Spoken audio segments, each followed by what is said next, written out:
Hey there, welcome back. Today we're going to be doing some maintenance in the back gardens and in an area that I have not spent much time at all this year. I haven't planted anything back here and I have hardly tended to it. And it's a spot that I don't see very often. We don't really frequently walk through this area, so it's kind of easily overlooked. And then gets a little bit messy looking. So we're going to be working on that today, and I think it'll make a really big difference in this area.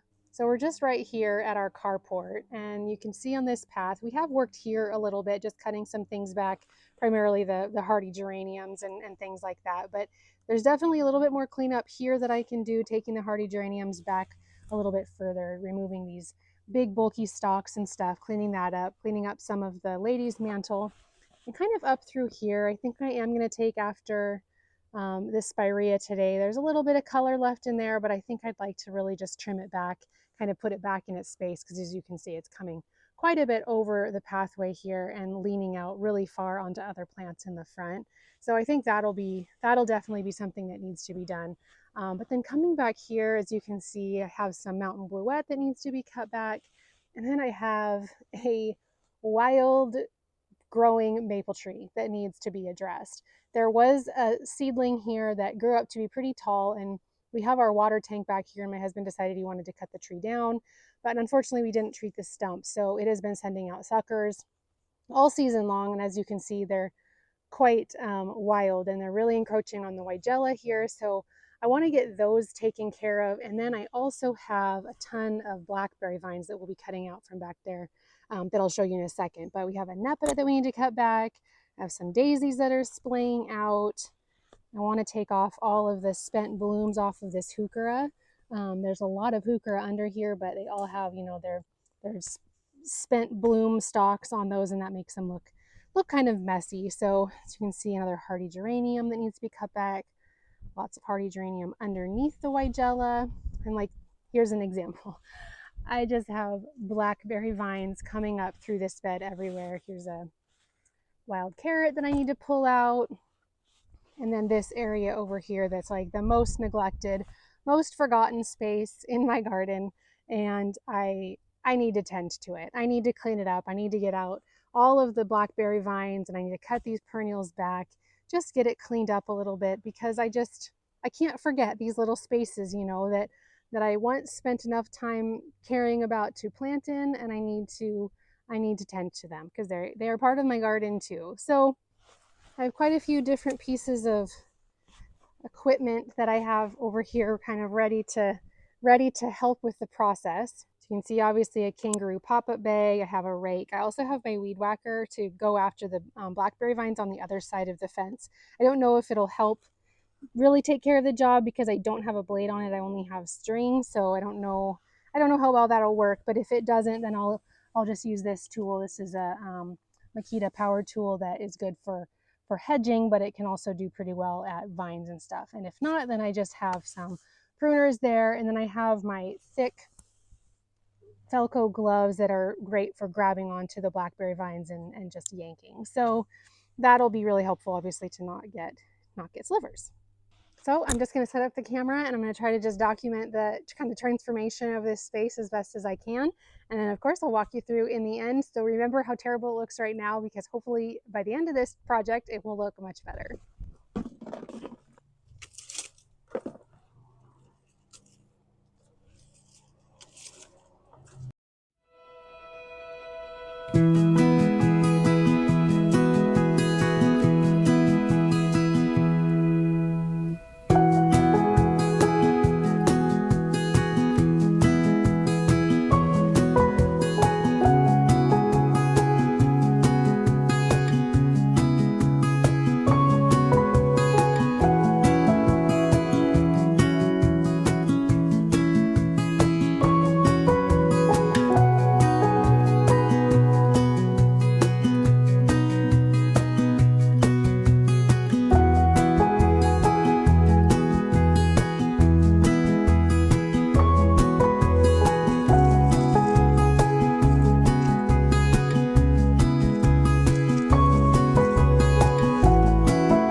Alrighty, we got a lot done and it feels so much better to have this space cleaned up a little bit.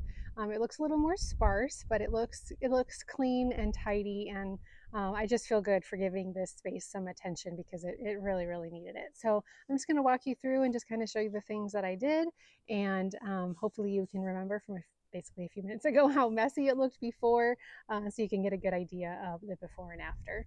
So I don't even know if I showed this area when we started off, but I did take after some hardy geraniums right here, and then a little patch that was right there, as well as this carex that's in here. I don't think it's dead, but I cut it back pretty hard because there was a lot of brown on it.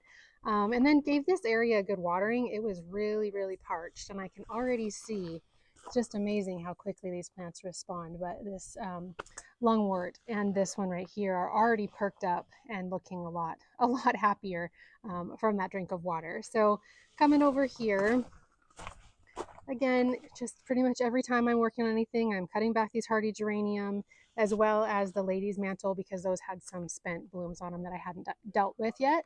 And I should mention too, just the other day, I just took after this area. There was a lot of the lamb's ear that was pretty much done blooming, so I cut that all the way back, and that tidied up this space pretty quickly just from doing that. And then also deadheading the veronica. This veronica does have some new growth coming on, so it'll be hopefully blooming again pretty quickly, but it just looks a lot better without the brown spent blooms on the very top. So I wasn't able to take after the spirea as much as I was hoping to because it was really, really covered in bees. Every little patch as I was working that still had somewhat of the pink flowers on it had bees on it, and so I was kind of mostly just focusing on the areas that were big plumes of the brown flowers, and it's okay. I'll take after this again pretty soon, but yeah, I didn't really want to dive into it too much with all the bees on it. Through here, just kind of cut back and cleaned up some of the lungwort that's right here. It wasn't doing very well. It hasn't been watered. It's really, really dried out. So just kind of took after some of the brown spent, stems and things like that all throughout here, just raking through it, trying to pick it up as best as I could, the spent leaves and all that stuff. And then through here there was a lot to do. There was a lot of the mountain bluette that I needed to cut back, and then gave this guy, this is I don't remember the color, pink chiffon, I think, Rose of Sharon, really, really, really needed water. So I gave that a slow drink of water for most of the time that I was working. So hopefully that guy will perk up. It has some buds forming on it, so not too many. There's one right there. There's one right there. So hopefully it'll be happy just from having a little bit more having some water. So anyway, then there was a lot of blackberry vines behind here that I took after. My son did weed whack for me on the back side of this fence, this very rustic peely fence, and so that was helpful because then I was able to just pull the blackberry vines through a lot more easily. So obviously this is just kind of a band-aid because I need to spray the blackberry vines on the other side of the fence in order to really, really help the situation. But you can see too, I did take after the maple tree. I left some of the starts up on top. Not sure about doing that, but I just thought they looked kind of cute. I mostly just took out the ones that were coming through the shrub, and then the ones that were coming out at the bottom of the shrub as well. So over on this side, kind of just more of the same of cutting back the hardy geranium and the nepeta.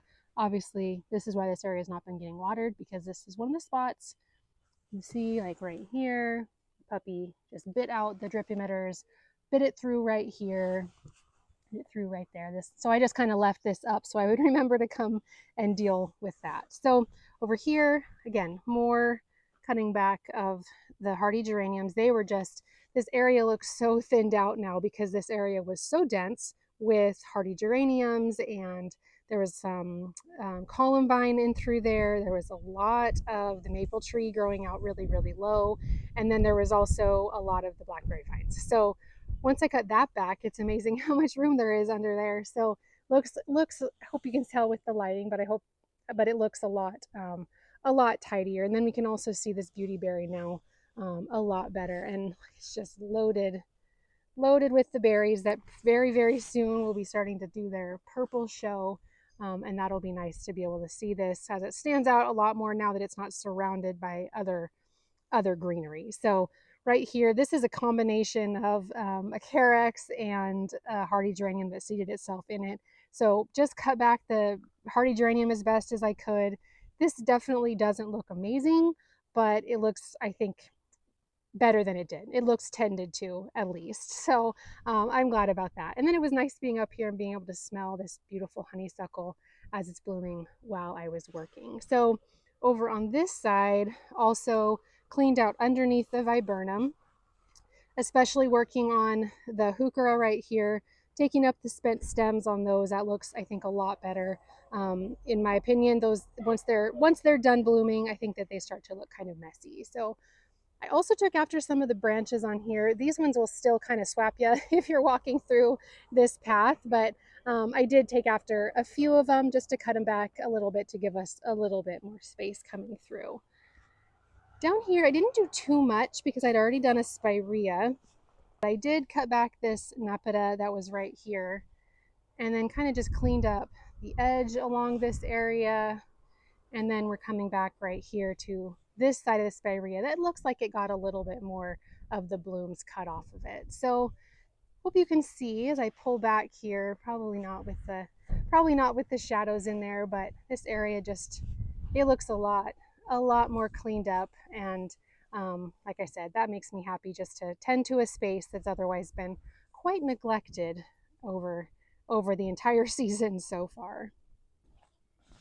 So that's going to do it for me for this project, and just in time because my family is here to have dinner. So I'm going to go in and start working on that and enjoying the evening with them. But it feels really good to be productive out here today in this, like I said, otherwise rather neglected space. It makes me happy to give it some attention. So again, I hope you guys are enjoying your summer. I hope this is maybe helpful and inspiring to you to get out into your garden, no matter whether it's looking a little sad, a little tired.